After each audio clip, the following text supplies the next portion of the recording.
मेरे अंतिम शब्द बुद्ध। आप मानो न मानो, मैं बुद्ध बोल रहा हूं। मुझे अच्छी तरह याद है, मेरी तबीयत बुरी तरह बिगड़ गई थी। मुझे समझ आ ही गया था कि वो मेरी अंतिम सांसें चल रही हैं। उस समय 25 वर्षों से मेरे साथ रह रहा मेरा शिष्य आनंद भी मेरे साथ था। निश्चित ही मेरी ये हालत देख वो बहुत दुखी हो गया था।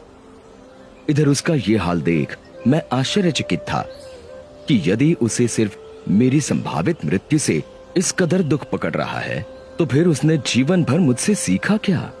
मेरे साथ 25 वर्ष रहने वाले शिष्य तक का यदि दुख से छुटकारा नहीं हुआ है, तो फिर बाकियों ने मुझसे क्या ग्रहण किया होगा?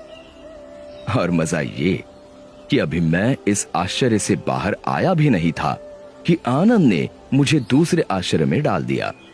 उसने मुझसे पूछा, मुझे ऐसा सत्य दीजिए कि मेरा हमेशा के लिए उद्धार हो जाए। अब मैंने क्या जीवन भर असत्य कहा था, जो अंतिम वक्त कोई महान सत्य अपने प्रिय शिष्य को देकर जाता? और फिर मैं किसी को सत्य देने वाला कौन? मैं तो सिर्फ राह दिखा सकता हूं। बाकी तो सही मार्ग पर चलकर सत्य मनुष्य को स्वयं पाना होता है। किसी मनुष्य के पास किसी को कुछ देने की या किसी से कुछ छीनने की क्षमता ही कहां होती है।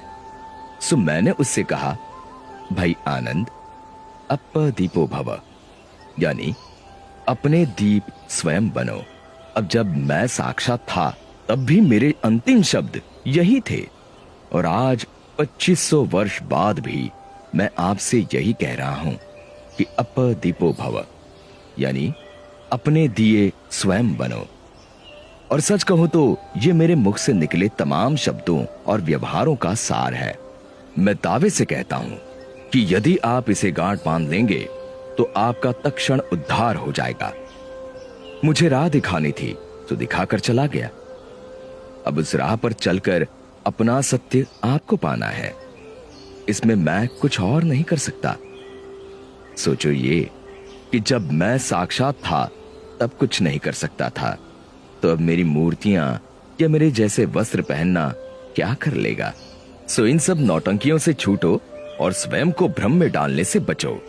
सीधे सीधे मेरे बताए मार्ग पर चलकर अपने जीवन का सत्य खोजने में लग जाओ।